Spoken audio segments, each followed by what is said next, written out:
Welcome to the first Auburn Sports Preview of the semester. I'm Delaney Barrow, joined by Andy Hewling. First topic today is Auburn football. The Tigers will have their third fall scrimmage of camp tomorrow. Andy, what are you looking forward to seeing this season? Well, I think it would be really interesting to see Auburn's offense and how Chad Morris brings a new wrinkle into a team that has really been, criticized for their lack of production in the last couple years. I know, the Tigers have had guys like Seth Williams, Anthony Schwartz, and Bo Nix these past 2 years really bring production, but still there's problems on the offensive line. There's been problems just getting the right play calls out there. But I think this year Chad Morris really brings a positivity to the offense that really, I think Bo Nix and a lot of guys like Seth Williams and even Sean Shivers at the running back position can really learn and grow from. And I think it's going to be really interesting to see what happens there. But also the Auburn defense, who has been a really tough team to handle on that side of the ball. And I know, last year you had guys like Marlon Davidson and Derek Brown in that defensive line that were just sacking quarterbacks left and right. But now they're not here, and you've got a whole new team that's going to have to rebuild this defense. But Kevin Steele is a really good defensive coordinator, and he brings a pedigree to that side. So I think both sides of the ball are looking to kind of revamp after losing guys and even getting a new offensive coordinator.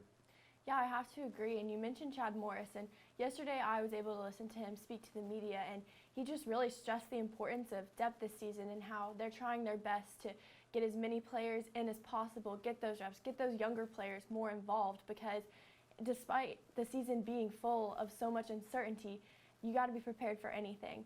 And he also stressed the importance of the ability to change the game tempo, because in the past, it's been all about playing fast, and that was established under Gus Malzahn. But nowadays, the defense, they're adjusting, and they're coming up with their own one-word plays in order to play fast and keep up with that offense. So the ability to change the tempo, go fast, go slow, go back to fast, that's going to be really important, because that's going to cause a lot of stress to opponents' defenses. And I think that's also going to be a key this semester and this season. But additionally, going back to the depth, Chad Morris was talking so highly of the quarterbacks, and he wants to have 3 up and ready for the Kentucky game, and those include Bo Nix, Grant Loy, and Cord Sandberg. And he said that all of them are proving themselves both on and off the field. They're great leaders, great arms, ability to run. And one thing that I thought was really notable that he said was just that not only are they the type of guys that you want leading your team on the field, but they're also the type of guys that you want leading your team off the field, which I think shows so much about the potential and the progress that is yet to be made this season. But in relation to coronavirus concerns, I know that there's a lot of protocols in place and extra testing has been added after that scare a couple weeks ago. Do you think that we're going to be able to make it through this whole season? I think it's still yet to be determined. Obviously, the Tigers had a few days off because of the coronavirus scare. There were 16 players out, either with it or had to go into self-isolation. So I think it does pose a problem to teams, and this is not just Auburn. This is all over the country for Division I teams who are playing this year. And I think it's going to be something that they have to take seriously, or it could really ruin their team's chances of getting to the college football playoff if that happens, or getting to a good bowl season, or having even a 10-win season. I just think there's a lot of things out there right now that are still yet to be determined.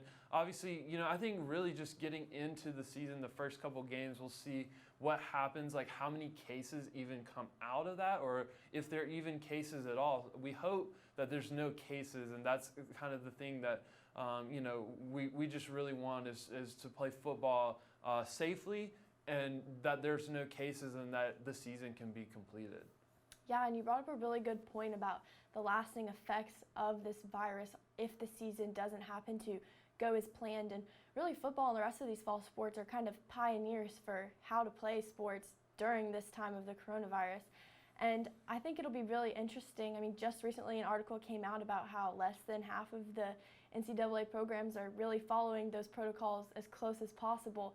So I think that there's still a lot to be made, and like you said, this first week, especially with big teams starting tomorrow, it's going to be very telling. And I know that some high schools have started. Last night the NFL played, and it's just a completely different ball game, and there's so many new things to go through. And I mean, especially with stadium capacities, last night there was about 18,000 at Arrowhead Stadium, and Jordan Hare's only going to have 25% capacity, and the majority of that's going to be students. How do you think that's going to affect the game? Well, I think, it could be a very fun atmosphere with all the students in. I mean, obviously, I would say the student population is what Auburn football, lives on. They're the loudest section in the stands, and they bring the energy. But to have them all spread out throughout the stadium will be a cool dynamic. But at the same time, obviously, it's not as many people because you add on all the other alumni and faculty and players and coaches who are there, and it definitely makes it louder, but it's not going to be as loud this year. But I think the students still can bring the energy and can bring the atmosphere that we know of college football. And I think this is true for every fan base across the country, depending on how they have tickets being sold and like who's able to come in. But I think for Auburn, it's really cool that these students get to come in for this first game. Obviously, things can change depending on the next couple games. But I think for this Kentucky game, it will be a really interesting dynamic and actually really cool to watch. I agree. It will be really cool to watch. I am interested to see about how exactly the seating is going to work. I know that schools, like other schools, already have their procedures in place. Like Georgia Tech, you enter a raffle, and if you win the raffle, you get 2 tickets. And so students will come and enter the stadium and sit in pairs. There haven't been any updates about Auburn about whether or not you're going to have limited group sizes, but I think that's really important, especially because even though masks are required, that's going to be hard to enforce because there's always people who just aren't going to follow that. But I think it's really key to make sure that we're following all those rules in order to ensure that we are able to have a full season and keep fans at all the games throughout the seasons. But switching gears to another fall sport, soccer starts next Friday at home. Last year they lost in a heartbreaker in their end-of-season tournament. Do you have high hopes for them this year? I think Auburn soccer has always been a really consistent team. I mean, obviously they're not one of the top dogs in the SEC because you have teams like Arkansas and South Carolina, Mississippi State, who are really successful. But I think Auburn is always a challenger. Karen Hoppe has made a team that really is a feisty team to play for most of those top teams. I mean, you look at some of their results, and sure, they've lost some heartbreakers, but they've always been in them. They've always been fighting. And I think this year they're bringing that same momentum into this season. Obviously, it's going to be a shortened season. I mean, it's not as many games as they normally play. But, I mean, in an 8-game season, Auburn could really prove a lot of people wrong that they are here to be one of the best in the SEC. So I think, they have high hopes, and obviously it's going to be different. But, I mean, they're just going to have to adjust and roll with the punches. Yeah, like you said, Karen Hoppe really has coached a feisty team, and I definitely think they are looking to fight this year. And despite graduating a few of their star players, they brought in a new recruiting class of 11 players, so there's going to be lots of new faces looking to prove themselves and live up to those Tiger expectations. But I agree. I think it's going to be really good, and also just starting out the season with a tougher matchup, I think that'll really prove and set the tone for the rest of the season. But in about a month, another fall sport is going to be starting with volleyball. Volleyball now has a new head coach, Brent Crouch. What do you think that they're going to do this year, Andy? Well, volleyball obviously did not have the seasons that they really wanted to have the last 2 years. I mean, they went winless in the SEC and just really did not perform in the conference how they wanted to. But I think Coach Crouch brings in a new positivity to the side, coming from USC, which they are a very big volleyball school. If you don't know too much about Southern Cal, they are one of the better teams in women's volleyball. And I think that this hire was a smart move for Auburn. They need someone who has that pedigree, has that coaching style, that wants to win and wants to win trophies. So I think volleyball should be on the up and up this year and looking to prove a lot of people wrong. I agree. I'm really interested to see how they perform under this new coach.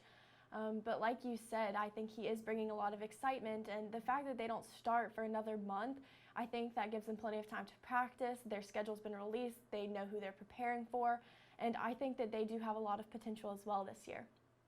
But that's all we have for you today. One last thing before we go, we're trying to decide on a name for this show. So my vote is Tiger Tracker because track 'em Tigers. Andy, what's your idea? My idea is Eye on the Tigers, just kind of a play off one of my favorite songs, Eye of the Tiger by Survivor. Obviously, either name would be a great title for this show, and we would love for you guys to vote on social media which one, and hopefully by next week we will have an official name. Thanks so much for watching. Have a great weekend, and War Eagle.